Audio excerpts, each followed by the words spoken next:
a lot of non-Amish friends, and oftentimes the non-Amish friends ask them to bake things for them. The one thing they bake the most for non-Amish friends is cinnamon rolls, specifically these cinnamon rolls. I'm gonna make them today. Again, for one of our friends, or one of my friends that I work out with. I do CrossFit. This friend is a realtor, and she gives away baked goods whenever she has a closing, and she wanted some cinnamon rolls to give away today, so I'm gonna make them and show you guys how I make them. You start with some quick rolled oats and add boiling water to it. We're also going to add butter to it. The name of this friend that I'm making these for is Kay Lopez. She's on Instagram, Facebook, and TikTok. I tagged her in the caption. You guys can go check her out, and if you're in the DFW area, use her for a realtor and you might get some cinnamon rolls that I made. We're gonna set this aside and let it cool off until it's just warm. Once that is almost cooled off, we need to take our yeast and put it in a bowl because we need to proof this before we add the rest of the stuff. We're going to add just a little bit of sugar because yeast needs sugar to proof. And yes, I'm sitting down. I didn't want to stand around and wait on that to cool off because it usually takes a while, and I had knee surgery, not extensive knee surgery, just enough to take one screw out because when I was 17, I broke my femur bone and they fixed it by putting a rod and screws in. The screw was really bothering me, so they decided to take one out.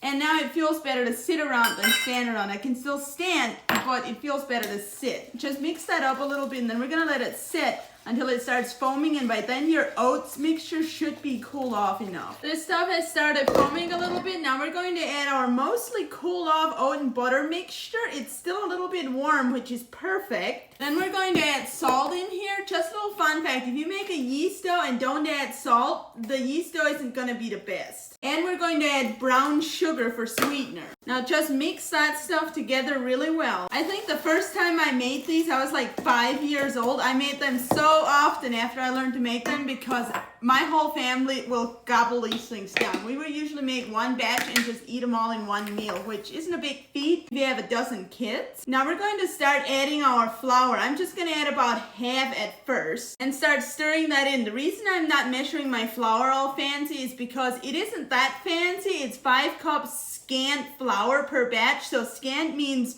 add more or less depending on how the dough is seeming. Just keep mixing that in, and once it gets too stiff, start kneading it with your hand. Or if you want to use a mixer, you can do it that way too. Once you're done kneading this, you need to cover it. I just cover it with a towel, and we're going to set it in a nice warm place and let it rise for about an hour or until it's doubled in size. Once your dough has risen, this did not take long. It took less than 45 minutes and it is doubled in size. We're gonna punch it down a little, and then we need to roll it out. I'm gonna flour my surface to roll it out on. It's up to you how big you wanna roll this out. I rolled it out pretty big because I want the circles in the center of the cinnamon roll to be pretty thin. So if you want that, you need to roll out your dough pretty thin. And we're gonna slather on butter. I just do however much I want. You can do however much the recipe says. I think I slather on about half a cup of butter. Just so you know, the more butter you slather on, the more moist your cinnamon rolls will be. Then you sprinkle brown sugar on top as well. Just do however much you want, or you can go by the recipe. I don't like to do too much brown sugar because I don't like them to be too sweet. Then we're gonna sprinkle cinnamon over them. And now it's time we roll them up. I like to roll them really tightly. You need greased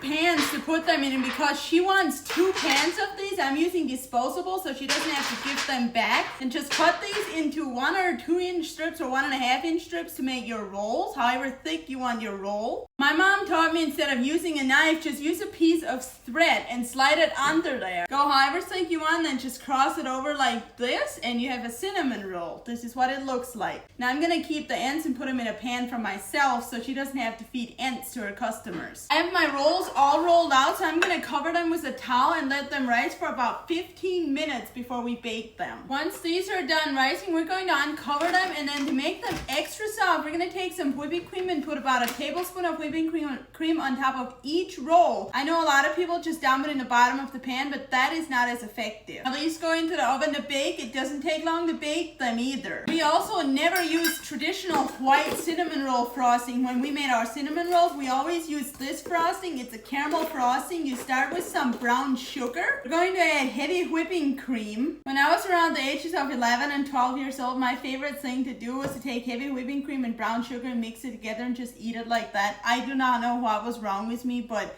I loved eating that. And then we're also going to add some butter. And whenever I don't make my own butter at home, I always use Kerrygold. Now we're gonna put this on the stove and you can stir it around a little bit, let it come to a boil. The longer you boil it, the less powdered sugar it will take, the more caramelly it will be. So I'm just gonna boil it a little bit because I don't want it to be too caramelly. Our cinnamon rolls are done baking, and no, they don't get very brown on top. If you want them more brown, put them on a higher crate or put broil on for a minute or two maybe, and it'll get browner. We're gonna let them cool off at least a little bit before we frost them. That frosting is done boiling and I'm letting it cool off. Then we need to mix in powdered sugar until it has frosting consistency. Our cinnamon rolls have cooled off significantly already, and this caramel for the frosting is cold, so we're going to finish our frosting. You need to add a little bit of vanilla. We use this frosting on most of our cakes as well when I was growing up. We're gonna add powdered sugar and just stir it in until it has the consistency you want for your icing. Now you just put your frosting on there however thick you want.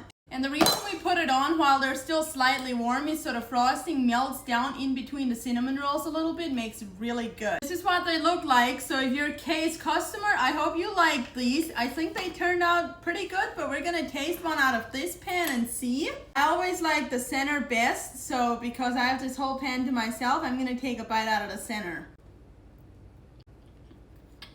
They never fail.